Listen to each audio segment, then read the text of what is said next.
Okay, story time. I have a lot of physical tics. I do this with my eyebrow. I double blink.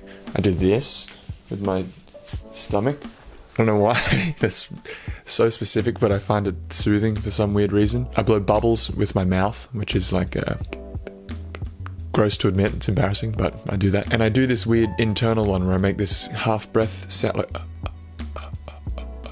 and I do that all the time, internal. And that's probably the most frustrating one because it feels like I'm short of breath. And I've done these for as long as I can remember. Actually, my dad does the eyebrow and the double blinking, which is funny. There's a genetic component. And a lot of the time it's completely okay and I don't notice it so much. But sometimes, especially when I'm stressed or anxious, it just compounds and it becomes a really intense, frustrating compulsion that I can't seem to stop. To the point where from the eyebrow or the blink, my face muscles would get so tired. Now, full transparency, I'm not diagnosed with anything. I'm sure it's some mix of OCD, anxiety, ADHD, but to be honest, a diagnosis doesn't really interest me very much. I mean, I know all these conditions are spectral and we all sit at some point along those spectrums and there's some arbitrary line in the sand where we call that a diagnosis. So I'm less interested in the labeling and more interested in managing symptoms. I'm not saying diagnoses and medical interventions and medications aren't relevant. I'm sure they are, but for me, my symptoms are quite mild, so I've turned to managing them on my own and I've had a lot of success. So what I want to share today is how I manage all of my physical tics,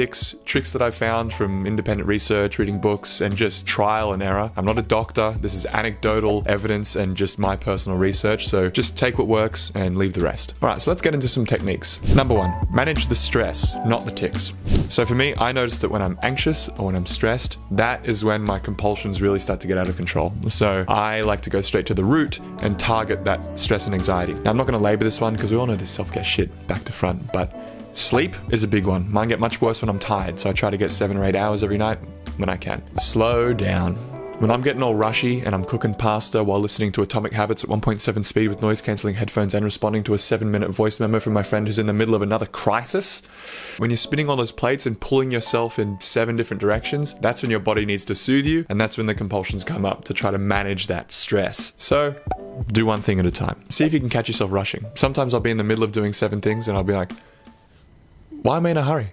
I've got nowhere to be and I'm rushing. It's this weird pernicious thing at the back of our heads that tells you, do, get more done, get more done, get more done. But you get less done when you're doing 17 billion things at once. You get more done when it's a singular focus and you peacefully go from task to task.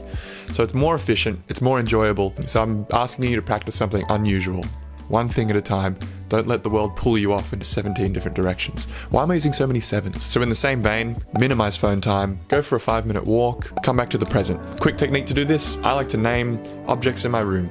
Guitar, amplifier, pillow, mushroom, angry mushroom guy that I won in a claw machine at a time zone, even though I'm almost 30 years old. What am I doing with my life?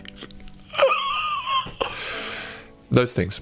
Technique number 2, acceptance. This is a huge one, so I'm going to split it up into 3 different levels, okay? Level 1. Lots of tics, stutters, compulsions seem to be linked to an anticipatory fear or anxiety. So let's take the example of someone who has to get up on stage and make a speech, and they start to get anxious about the fact that they're going to do a bad job, and then they start to get anxious about the fact that they're anxious, and then they're anxious about being anxious about being anxious you get stuck in this self-perpetuating cycle, you end up manifesting the thing you're afraid of. So if you're trying to manage a stutter and you keep telling yourself, don't stutter, don't stutter, don't stutter, the pressure that you put on yourself creates counter pressure, and that causes you to manifest stuttering. So one of the big solutions to this is acceptance of the compulsion, the tic, the stutter. I feel like when I'm getting really ticky, I start to reject that part of myself and I go, stop it, that's bad. And that just makes it worse. I'm much better off when I say to myself, that's okay, it's just my body trying to soothe myself, I accept that. It's a part of me that's trying to help me. I mean, it makes sense. You know from being anxious, you can't beat anxiety into submission. That's not how it works. You have to accept it, let it flow through you, and then it will wash away. So that's self-acceptance. Now we're going to jump to level 2, and that's being open about it with other people. Again, if you're trying to suppress and hide your tics around other people, it just makes them stronger. It's a lot like Jungian shadow work, which is basically the belief that if you push away the repressed parts of yourself, they become stronger and come out in annoying, resentful, dark ways. Whereas if you accept your shadow side and you integrate it into your being, you become a much more whole individual. So I'm very open about my tics with my friends, and no one judges me for it. I mean, and if they judge you for it, f them, who cares? That's their problem. This is who you actually are, so If they're not going to accept you for that, then they shouldn't be in your life anyway. And that openness, again, I found has helped me a lot. Alright, so now we get to paradoxical intention. This is level 3 of self-acceptance. This is acceptance on crack. This comes from Viktor Frankl, who is a psychotherapist, neurologist, and a Holocaust survivor. He wrote Man's Search for Meaning, which is a phenomenal book. Everyone should read that book. Basically, it's him going through 4 years of Nazi concentration camps and discovering meaning and coming up with a whole branch of psychotherapy called logotherapy, part of which is paradoxical intention. Basically, what's happening here is Frankl asked his patients to actively bring on the thing that they feared. So an example from the book is he has a patient who is afraid of sweating around other people. That makes him extremely anxious and stressed. Now, if you're afraid of sweating in front of people, of course, the first thing you're going to do when you're in front of someone is start sweating, and then you're going to notice, and then you're going to get more anxious. Then you're going to sweat more, and it's going to become this cycle. And so the way Frankl cut into that cycle is he said to the man, next time you're in front of someone, I want you to think in your head, I'm going to show this person just how much I can sweat. And so a week later, he returned to report that whenever he met anyone who triggered his anticipatory anxiety, he said to himself, I only sweated out a quart before, now I'm going to pour out at least 10 quarts. The result was that, after suffering from his phobia for 4 years, he was able after a single session to free himself permanently of it within 1 week. There's something beautiful in this. There's a courage to it in just saying, I'm going to actively bring on the very thing I'm afraid of. If you're afraid of stuttering, you're going to say, I'm going to get up there and I'm not going to get a single word out. If you're afraid of your tics getting out of control in conversation, I say, I'm going to completely lose my muscle structure when I'm talking to this person. That immediately takes some pressure off, you know? And the pressure, paradoxically, once taken off, helps you relax. Just takes the seriousness out of it, which leads me to the next technique, which is laugh at your tics. Frankl, and before him Allport, discussed the role of humor in neutralizing anxiety. They believe that neurotic clients had taken a significant stride toward their therapeutic goals when they could laugh at their neurotic complaints. So a sense of humor kind of puts this distance between ourselves and the neuroticism, you know, and we take it super seriously. That's pressure, that's tension, and that causes us to manifest our fear. So again, comes down to self-acceptance. Laughing about it just seems to have this healing property. Laughter is the best medicine. Competing response.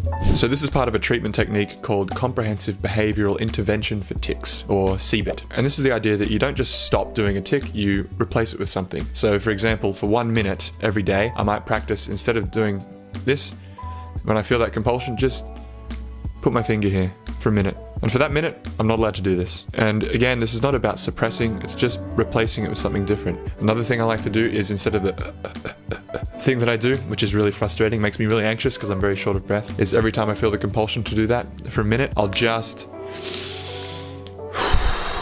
take a deep breath instead. Now what you're doing when you're replacing the tic is kind of teaching your body that you're okay without this compulsion. It's almost like your body is trying to tell you, I need to do this to soothe you, and you're saying, I don't need this right now. I'm fine, actually. I'm actually okay without this. I want you to know that it's alright. You're not telling it to piss off, you know, stop doing it. You're saying, I appreciate what you're trying to do for me, but I don't need this soothing mechanism right now. I'm actually okay on my own. And over time, I think that's helped me slowly relax what used to be much worse compulsions.